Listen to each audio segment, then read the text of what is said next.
Matthieu, chapitre 15. Alors des pharisiens et des scribes vinrent de Jérusalem auprès de Jésus et dirent : Pourquoi tes disciples transgressent-ils la tradition des anciens, car ils ne se lavent pas les mains quand ils prennent leur repas? Il leur répondit : Et vous, pourquoi transgressez-vous le commandement de Dieu au profit de votre tradition? Car Dieu a dit : Honore ton père et ta mère, et celui qui maudira son père ou sa mère sera puni de mort. Mais vous, vous dites : Celui qui dira à son père ou à sa mère : Ce dont j'aurais pu t'assister est une offrande à Dieu, n'est pas tenu d'honorer son père ou sa mère. Vous annulez ainsi la parole de Dieu au profit de votre tradition. Hypocrite. Ésaïe a bien prophétisé sur vous quand il a dit : Ce peuple m'honore des lèvres, mais son cœur est éloigné de moi. C'est en vain qu'il m'honore en enseignant des préceptes qui sont des commandements d'hommes. Ayant appelé à lui la foule, il lui dit : Écoutez et comprenez. Ce n'est pas ce qui entre dans la bouche qui souille l'homme, mais ce qui sort de la bouche, c'est ce qui souille l'homme. Alors ses disciples s'approchèrent et lui dirent : Sais-tu que les pharisiens ont été scandalisés des paroles qu'ils ont entendues? Il répondit : Toute plante que n'a pas plantée mon Père céleste sera déracinée. Laissez-les, ce sont des aveugles qui conduisent des aveugles, et si un aveugle conduit un aveugle, ils tomberont tous deux dans une fosse. Pierre, prenant la parole, lui dit : Explique-nous cette parabole. Et Jésus dit : Vous aussi, êtes-vous encore sans intelligence? Ne comprenez-vous pas que tout ce qui entre dans la bouche va dans le ventre, puis est jeté dans les lieux secrets? Mais ce qui sort de la bouche vient du cœur, et c'est ce qui souille l'homme.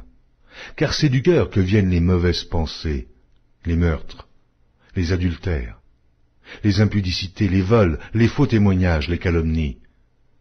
Voilà les choses qui souillent l'homme. Mais manger sans s'être lavé les mains, cela ne souille point l'homme.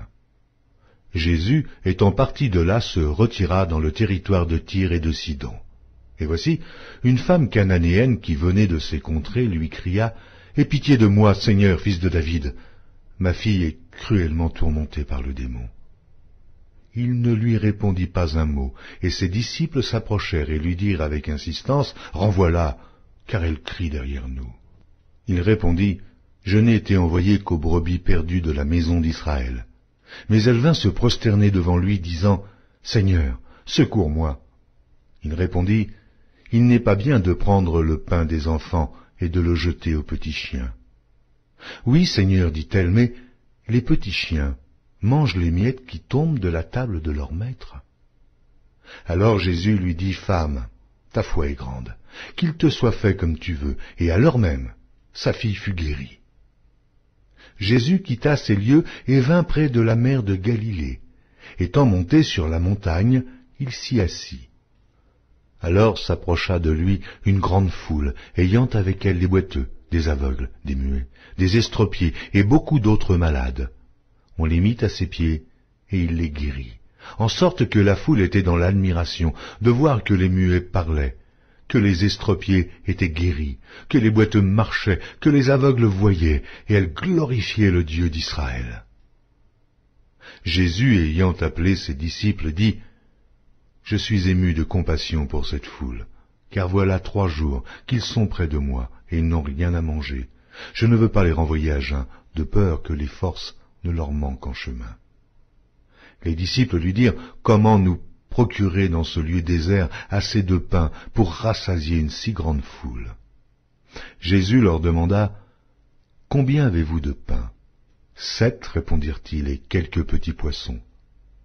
Alors il fit asseoir la foule par terre, prit les 7 pains et les poissons, et, après avoir rendu grâce, il les rompit et les donna à ses disciples, qui les distribuèrent à la foule. Tous mangèrent et furent rassasiés, et l'on emporta 7 corbeilles pleines des morceaux qui restaient. Ceux qui avaient mangé étaient 4000 hommes, sans les femmes et les enfants. Ensuite il envoya la foule, monta dans la barque et se rendit dans la contrée de Magadan.